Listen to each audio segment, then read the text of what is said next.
हरे Krishna. Shrimad Bhagavatam canto 8 chapter 10 देवताओं तथा असुरों के बीच संग्राम।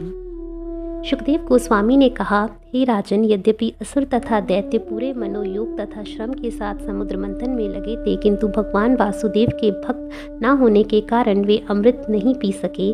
हे राजन, समुद्र मंथन का कार्य पूरा कर लेने तथा अपने प्रिय भक्त देवताओं को अमृत पिला लेने के बाद भगवान ने उन सब के देखते देखते वहां से विदा ली और गरुड़ पर आसीन होकर अपने धाम चले गए। देवताओं की विजय देखकर असुरगण उनके श्रेष्ठतर ऐश्वर्य को सहन न कर सके, अतः वे अपने अपने हथियार उठाकर देवताओं की ओर दौड़ पड़े। तत्पश्चात अमृत पीने से उत्तेजित देवताओं ने, जो सदैव नारायण के चरण कमलों की शरण में रहते हैं, असुरों पर प्रत्याक्रमण करने के लिए युद्ध की मनोवृत्ति से अपने विविध हथियारों का प्रयोग किया। हे राजन, देवताओं तथा असुरों के मध्य क्षीर सागर के तट पर घमासान युद्ध शुरू हो गया। यह युद्ध इतना भयावह था कि इसके विषय में सुनने से ही शरीर के रोंगटे खड़े हो जाते हैं। उस युद्ध में दोनों ही दल भीतर ही भीतर अत्यंत क्रुद्ध थे। वे शत्रुतावश एक दूसरे पर तलवारें, बाणों तथा नानाविध अन्य हथियारों से प्रहार करने लगे। शंखों, तुरहियों, ढोलों, भेरियों तथा डमरियों की आवाज़ों के साथ ही हाथियों, घोड़ों तथा रथ पर चढ़े और पैदल सिपाहियों से निकलती ध्वनियाँ से कोलाहलपूर्ण थी। उस युद्ध भूमि में रथी अपने विपक्षी रथियों से, पैदल सेना विपक्षी पैदल सेना से, अश्वरोही विपक्षी अश्वरोहियों के साथ, हथियारों पर सवार सैनिक विपक्षी हाथी सवार सैनिकों से भिड़ गए। इस प्रकार समान पक्षों में युद्ध होने लगा। कुछ सैनिक ऊंटों पर, कुछ हाथियों पर, कुछ गधों पर, कुछ सफ़ेद मुंह वाले और लाल मुंह वाले बंदरों पर, कुछ बाघों पर और कुछ सिंहों पर सवार होकर लड़ने लगे। इस प्रकार वे सब युद्ध करे जा रहे थे।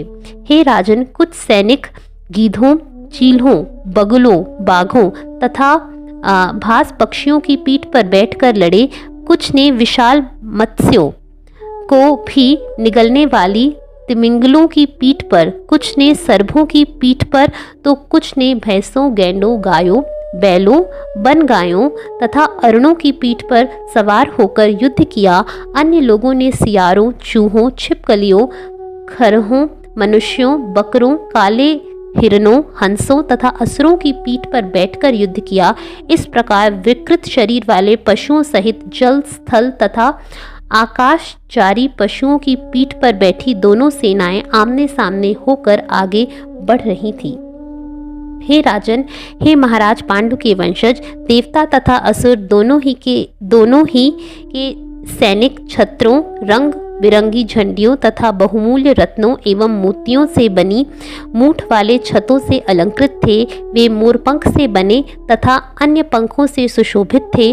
ऊपरी तथा अधो वस्त्रों के वायु में लहराने के कारण सैनिक अत्यंत सुंदर लग रहे थे और चमचमाती धूप से उनकी ढालें, उनके गहने तथा तीक्ष्ण स्वच्छ हथियार आंखों को चौंधिया रहे थे। इस तरह सैनिकों की टोलियां जलचरों के समूह से भरे हुए दो सागरों के समान प्रतीत हो रही थी।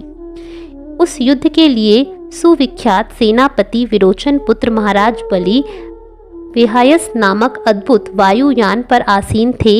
हे राजन, सुंदर ढंग से सजाया गया यह वायुयान मय दानव द्वारा निर्मित किया गया था और युद्ध के लिए सभी प्रकार के हथियारों से युक्त था। यह अचिंत्य तथा अवर्णनीय था। यह कभी दिखता तो कभी नहीं दिखता था। इस वायुयान में एक सुंदर छाते के नीचे बैठे तथा सर्वोत्तम चमरों से पंखा झले जाते हुए एवं अपने सेना नायकों से घिरे महाराज बलि इस प्रकार लग रहे थे मानो शाम को चंद्रमा उदय हो रहा हो और सभी दिशाओं को प्रकाशित कर रहा हो। महाराज बलि को चारों ओर से असुरों के सेना नायक तथा अधिपति घेरे थे। वे अपने अपने रथों पर सवार थे। इनमें निम्नलिखित असुर थे: नमुचि, शंबर, बाण, विप्रचित, अयोमुख, द्विमूर्धा, कालनाद, प्रेहति, हेति, इलवल, शकुनी, भूत संताप, व्रज दृष्ट, विरोचन, हयग्रीव, शंकुशिरा, कपिल, मेघदुंदुभि, तारक, चक्रदक, शुंभ, निशुंभ, जंभ उत्कल, अरिष्ट, अरिष्टनेमी, त्रिपुराधिपमय, पुलोम के पुत्र कालेय तथा निवाक्तवच। ये सारे असुर अमृत के अपने अपने भाग से विच्छिन्न रह गए थे। उन्होंने केवल समुद्र मंथन का श्रम उठाया था। अब वे सुरों के विरुद्ध लड़ रहे थे और अपनी सेनाओं को प्रोत्साहित करने के लिए उन्होंने सिंह गर्जना के समान कोलाहल किया और जोर से अपने अपने शंख बजाए। बलवित अर्थात इंद्रदेव अपने रक्त पिपासु प्रतिद्वंदियों की यह स्थिति देखकर अत्यंत कुपित हुए। एक ऐसा हाथी जो कहीं भी जा सकता है और जो छिड़कने के लिए जल तथा सुरा को संचित रखता है, ऐसे ऐरावत हाथी पर चढ़कर इंद्र ऐसा लग रहा था मानो उदयगिरी से, जहाँ जल के आगार हैं, सूर्य निकल रहा हो। देवतागण स्वर्ग के राजा इंद्र को घेरे हुए थे। वे नाना प्रकार के यानों पर सवार थे और झंडों तथा आयुधों से सुसज्जित थे। उपस्थित देवताओं में वायु, अग्नि, वरुण तथा विभिन्न लोकों के अन्य शासक तथा उनके पार्षद थे। देवता तथा दानव एक दूसरे के सम्मुख आ गए और मर्मभेदी वचनों से एक दूसरे को धिक्कारने लगे। तब वे निकट आकर जोड़ी जोड़ी में आमने सामने लड़ने लगे। हे राजन, महाराज बलि इंद्र से, कार्तिकेय तारक से, वरुण हेति से तथा मित्र प्रहेति से भिड़ गए।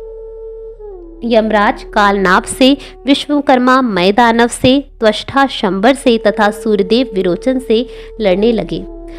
अपराजित देवता ने नमुची असुर के साथ तथा दोनों अश्विनी कुमारों ने वृषपर्वा के साथ युद्ध किया। सूर्यदेव महाराज बलि के 100 पुत्रों से भिड़ गए, जिनमें बाण प्रमुख था। चंद्रदेव ने राहु से लड़ाई की, वायुदेव ने पुलोमा से तथा शुंभ और निशुंभ ने अत्यंत शक्तिशाली माया भद्रकाली नामक दुर्गा देवी से युद्ध किया।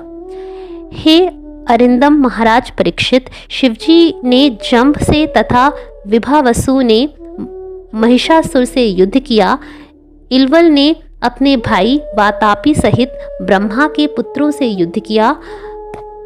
दुर्मर्श कामदेव से, उत्कल मातृका नामक देवियों से, बृहस्पति शुक्राचार्य से तथा शनिचर नरकासुर से युद्ध में भिड़ गए। मरुतगण निवात कवच से, वसुओं ने दैत्य कालकेयों से, विश्वे देवों ने पौलमों असुरों से तथा रुद्रगणों ने क्रुद्ध अर्थात क्रोध से वशीभूत असुरों से युद्ध किया। ये सारे देवता और असुर लड़ने के उत्साह से युद्धभूमि में एकत्र हुए और अत्यंत बलपूर्वक एक दूसरे पर प्रहार करने लगे। वे सब विजय की कामना करते हुए जोड़े बनाकर लड़ने लगे और तेज बाणों, तलवारों तथा भालों से एक दूसरे को बुरी तरह से मारने लगे। उन्होंने भुशुंडी, चक्र, गदा, ऋषि, पटिश, शक्ति, उल्मुख, प्रास, परश्वद, निरस्त्र, भाला, परिघ, मुदगर तथा भिंदीपाल नामक हथियारों से एक दूसरे के सिर काट डाले। हाथी, घोड़े, रथ, सारथी, पैदल सेना तथा सवारों सहित विविध प्रकार के वाहन टुकड़े टुकड़े हो गए। सैनिकों की भुजाएं, झांगे, गर्दन तथा टांगे कट गईं और उनके झंडे, धनुष, कवच तथा आभूषण छिन्न भिन्न हो गए। भूमि पर देवताओं तथा असुरों के पांवों तथा रथों के पहियों के आघात से आकाश में तेजी से धूल के कण उड़ने लगे और धूल के बादल छा गए, जिससे सूर्य तक का सारा बाह्य आकाश चारों ओर से ढक गया। किंतु जब धूल कणों के पश्चात रक्त की बूंदें सारे आकाश में फुहार की तरह उठने लगी तो धूल के बादलों का आकाश में मंडराना बंद हो गया। युद्ध के दौरान रणभूमि वीरों के कटे सिरों से पट गई। उनकी आंखें अब भी घूर रही थी और क्रोध से उनके दांत उनके होठों से लगे हुए थे। इन छिन्न सिरों के मुकुट तथा कुंडल बिखर गए थे। इसी प्रकार आभूषणों से सज्जित तथा विविध हथियार पकड़े हुए अनेक भुजाएं इधर उधर बिखरी पड़ी थी और हाथी की सूंडें जैसे अनेक टांगे तथा जांघें भी इसी तरह बिखरी हुई थी। उस युद्ध भूमि में शीश रहित अनेक धड़ उत्पन्न हो गए थे। वे प्रेत तुल्य धड़ अपने हाथों में हथियार लिए पड़े हुए सिरों की आंखों से देखकर शत्रु सैनिकों पर आक्रमण कर रहे थे। महाराज बलि ने तब 10 बाणों से इंद्र पर तथा 3 बाणों से इंद्र के वाहन ऐरावत पर वार किया। उन्होंने 4 बाणों से ऐरावत के पांवों की रक्षा करने वाले 4 घुड़सवारों पर आक्रमण किया और 1 बाण से उसके चालक पर। इसके पूर्व की बलि महाराज के बाण स्वर्ग के राजा इंद्र तक पहुंचते। बाणों को चलाने में पटु इंद्र ने हंसते हुए एक अन्य प्रकार के अत्यंत तीक्ष्ण भल्ल नामक बाण से उन्हें काट डाला। जब बलि महाराज ने इंद्र के दक्ष सैन्य कार्यकलापों को देखा तो वे अपने क्रोध को रोक ना सके। उन्होंने शक्ति नामक एक दूसरा हथियार ग्रहण किया जो महान अग्निपुंज की भांति ज्वलित हो रहा था, किंतु इंद्र ने इसे बलि के हाथ से छूटने के पूर्व ही खंड खंड कर दिया। तत्पश्चात बलि महाराज ने एक एक करके भाला, प्रास, तोमर, रिष्टि तथा अन्य हथियार चलाए, किंतु वे जो भी हथियार लेते थे उन्हें महान इंद्र तुरंत ही खंड खंड कर देते थे। हे राजन, तब बलि महाराज अदृश्य हो गए और उन्होंने आसुरी माया का सहारा लिया। तब देवताओं की सेना के सिरों के ऊपर माया से उत्पन्न एक विशाल पर्वत प्रकट हुआ। उस पर्वत से दावाग्नि से जलते हुए वृक्ष गिरने लगे। उससे पत्थर की कुल्हाड़ी जैसे तीक्ष्ण धार वाले पत्थर खंड खंड भी गिरने लगे, जिससे देवताओं के सैनिकों के सिर चकनाचूर हो गए। देवताओं के सैनिकों पर बिच्छू, बड़े बड़े सर्प तथा अन्य अनेक विषैले पशुओं के साथ साथ सिंह, बाघ, असुर, सुअर तथा बड़े बड़े हाथी गिरने लगे और हर वस्तु को चकनाचूर करने लगे। हे राजन, तब कई 9 मानव भक्षी नर और मादा असुर जो पूर्णतया नग्न थे और अपने हाथों में त्रिशूल लिए थे, काट डालो, छेद डालो के नारे लगाते हुए प्रकट हुए। तब आकाश में प्रबल वायु से प्रताड़ित घनघोर घटाएं प्रकट हो आईं। वे गंभीर गर्जना करती हुई जलते कोयलों के अंगारे बरसाने लगी। महाराज बलि द्वारा उत्पन्न की गई अत्यंत संहारक अग्नि देवताओं के सभी सैनिकों को जला। यह अग्नि तेज बहती हवाओं के साथ उस सामवर्तक अग्नि जैसी प्रतीत हो रही थी जो प्रलय के समय प्रकट होती है। तत्पश्चात हवाओं के प्रचंड झकोरों से शुद्ध समुद्री लहरें तथा भंवर सबकी आंखों के सामने एक भीषण बाण के रूप में चारों ओर प्रकट हो गए। तब ऐसे मायावी कार्यों में दक्ष अदृश्य असुरों द्वारा युद्ध में इस तरह का जादुई वातावरण उत्पन्न किया जा रहा था जो देवताओं के सैनिक उद्विग्न हो गए। हे राजन, जब देवताओं को असुरों के कार्यों का निराकरण कर पाने पर कोई उपाय न सूझा तो उन्होंने ब्रह्मांड के सृष्टा पूर्ण पुरुषोत्तम भगवान का पूर्ण मनोयोग से ध्यान किया और वे तुरंत ही प्रकट हो गए। नव विकसित कमल की पंखुड़ियों सदृश आंखों वाले भगवान गरुड़ के पीठ पर बैठे थे और गरुड़ के कंधों पर अपने चरण कमल फैलाए हुए थे। वे पीत वस्त्र धारण किए कौस्तुभ मणि तथा लक्ष्मी जी से सुसज्जित एवं अमूल्य मुकुट तथा कुंडल पहने अपनी 8 भुजाओं में विविध आयुध धारण किए देवताओं को दृष्टिगोचर हुए। जिस प्रकार स्वप्न देखने वाले के जगते ही स्वप्न के भय दूर हो जाते हैं, उसी तरह युद्ध भूमि में भगवान के प्रवेश करते ही उनकी दिव्य शक्ति से असुरों की जादूगरी से उत्पन्न माया विलीन हो गई। निसंदेह भगवान के स्मरण मात्र से मनुष्य सारे संकटों से मुक्त हो जाता है। हे राजन, जब सिख पर आरूढ़ कालनेमी दैत्य ने देखा कि गरुड़ पर आरूढ़ भगवान युद्ध क्षेत्र में हैं और उसने तुरंत अपना त्रिशूल निकाल लिया और उसे गरुड़ के सिर पर चलाया, किंतु तीनों लोकों के स्वामी भगवान हरि ने तुरंत ही उस त्रिशूल को पकड़ लिया और उसी हथियार से उस शत्रु कालनेमी को उसके वाहन सिंह समेत मार डाला। तत्पश्चात भगवान ने माली तथा सुमाली नामक 2 शक्तिमान असुरों को मारा। उन्होंने अपने चक्र से उनके सिर काट दिए।